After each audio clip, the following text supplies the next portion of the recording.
Robots. They're becoming part of our lives.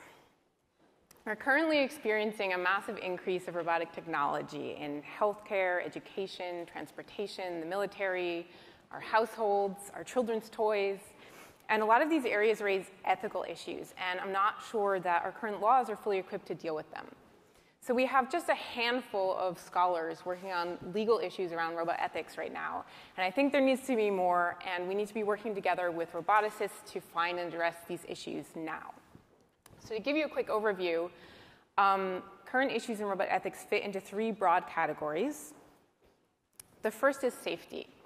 So as technology gets more and more autonomous, the chain of causality for harm gets longer and gets incredibly complex. So we might need to rethink where to assign responsibility when something goes wrong. Also, who's responsible for programming ethical decisions into machines? The second category is privacy. This is obviously a big deal generally, not just in robotics, but robotic technology does introduce new ways of collecting data. And interestingly, people are reacting more viscerally to these ways than they do to having their emails monitored by the NSA. The third category is social issues. So the ethics of our social interactions with robots. This includes the ethics of child care, of elderly care, moral value issues like sexual behavior.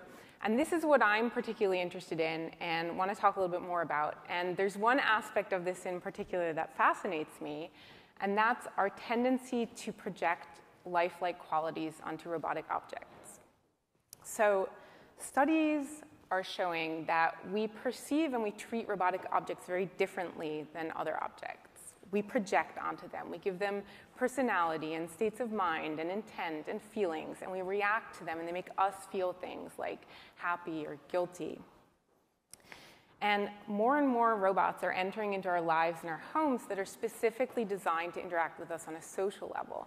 And psychologists, for example, Sherry Turkle at MIT, are showing that we tend to bond with these objects when we engage with them surprisingly strongly. Now you might say, so what?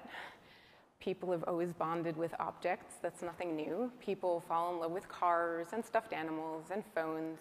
They bond with virtual objects and video games. And that's true. But we believe that this effect is much stronger for robots.